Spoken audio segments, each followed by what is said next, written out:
Okay, so let's talk about trading and our trading careers and all about probability. You might be in a few different stages right now. We might have some users who are beginners, some that have been beginning to trade full time, and we have some that are seasoned veteran traders. But regardless of your level, we need to go over this very important step, or else the new traders will not succeed, and the intermediate traders will just take more time before they go broke, and the seasonal traders that should know better will lose their account as well and go bust. So, what is it that I'm talking about? And have you guessed that by now? But we're looking at money management. Now, okay, wait, guys, before you turn off this video, because you thought, that you've heard all this stuff before, I encourage you to listen to it. I know it might seem repetitive, but I'm going to try to take a little different spin on it. And I know that probability also states that probably about 50% of you will probably not listen to me and turn off the video anyways. And for that, you guys have probably given yourself a ticket with the probability of losing. Okay, so for the rest of you, let's move on. And take this very seriously. Think of it as a development of yourself and your own trading career to get you into that next level. Because ultimately, if you can control this, then you will be able to control your career as a Forex trader. So let's think for a minute. What can you control in the Forex markets? What do we have control over? Think about that, and I'll come back in about 15 seconds.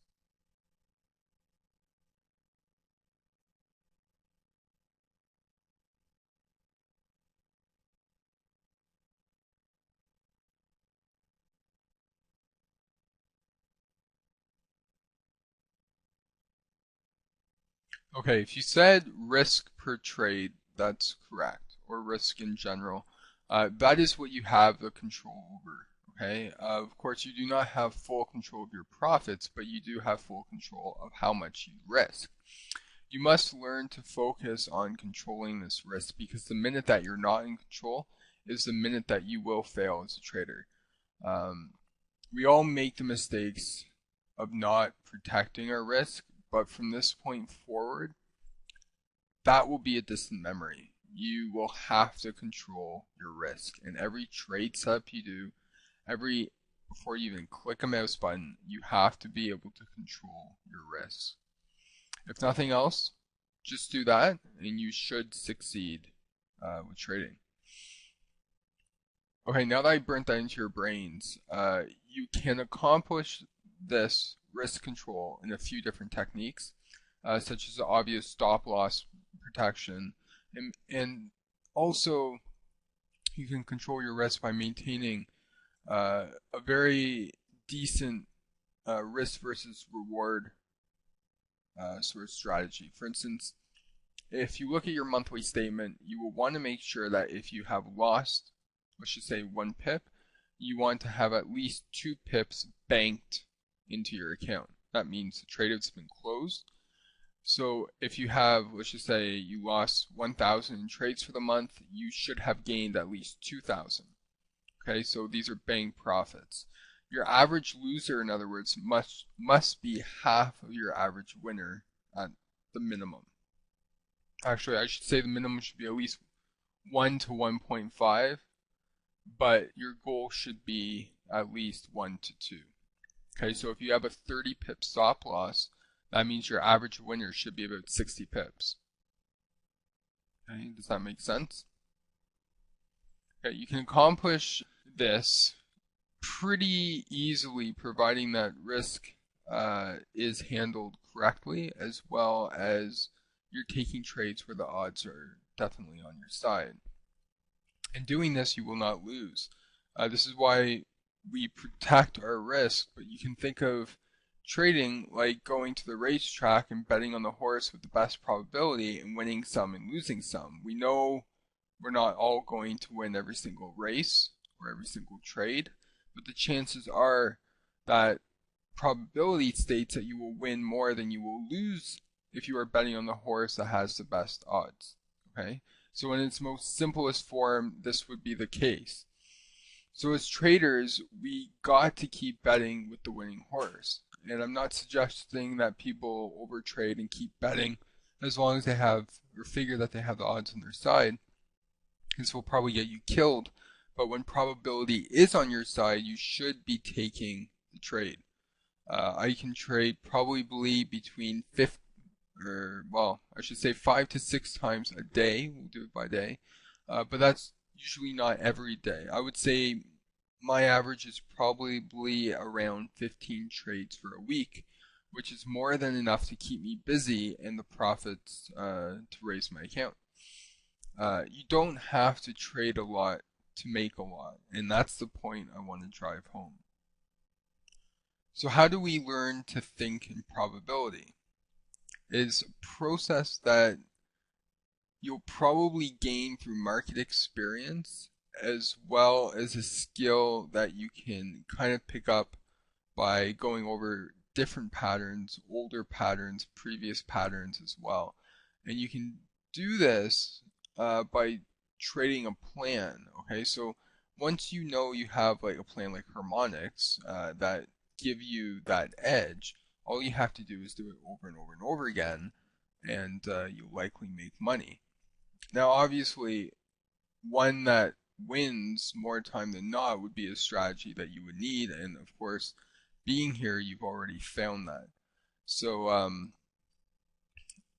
people know fibs work, and everyone probably learns of it in the early stages, but harmonics give you that edge by using multiple fibs and having them line up and having these patterns that are harmonic within one another guide you. But let me ask you a question. Even if you have these, this great strategy, does that mean that you'll win 10 times in a row? Let me ask a question that will get you guys thinking, and I will leave you with an assignment to do with probability. We'll call it the coin flip. Hopefully it will get you guys thinking more about probability and how it affects your trading. So here's the question. Just go under the quizzes after and you can leave me your answer. Of course, we'll mark these and get them back to you, but go under there, give us your answer, submit it, and we'll definitely get you the feedback as well as the right answer. If you're frustrated and you just want the right answer, let us know. We can definitely help you out with that too. Okay, say I have a quarter. I flip it and it shows me heads. I repeat this 98 more times and I get heads all the time. So I have 99 heads in a row. What are the chances that you say, well, what's the chances that you would make it to 100 heads? And what are the odds of getting that last coin as well as a head? Is it 50-50? Because if you think about it, you have a coin, you have to flip it once, and you have a head on one side, and you have tails on the other, and you flip it, it should be 50-50. Or does the series tell you prior to that you won't get 10 in a row? So I'm going to ask you a few questions just to get you guys thinking, because at first you might think you know the answer, but do you really? I mean, you can go on the internet and you can look up on Google and you can see, okay, what are the chances? But in order to do that, what you have to take into account is a machine would have to flip it, and this machine would have to flip it with the same velocity every single time. It would have to be in an enclosed area where there is zero wind. It would have to flip it with the same sort of rotation as well, like the release would have to be the same. So the other question is then, if it's a human that's flipping it, which would be the case because humans trade the markets, right? So if it was a human that's flipping this coin and he had 99 heads in a row, don't you think he's doing something differently to increase the bias on the sides of heads? So what could he be doing? Because if he got 99 in a row, there's got to be something he's doing differently, right? So on that last time that he flips the coin, and this is my question to you, is it a 50-50 outcome? I want you guys to think about that. Think about how different environment variables might play into that as an odd, okay? So some of the things you might consider, and I'm just shooting them out there, there's tons of them, and I want to hear some of your own, but is the weight of the coin for the heads and the tails equal, okay? Is the velocity the same? Is the rotation, the release the same? There's tons of different things out there that you can point to. But I want to know, on the last flip of that coin, the 100th flip, what is the chances of getting the last coin to be heads?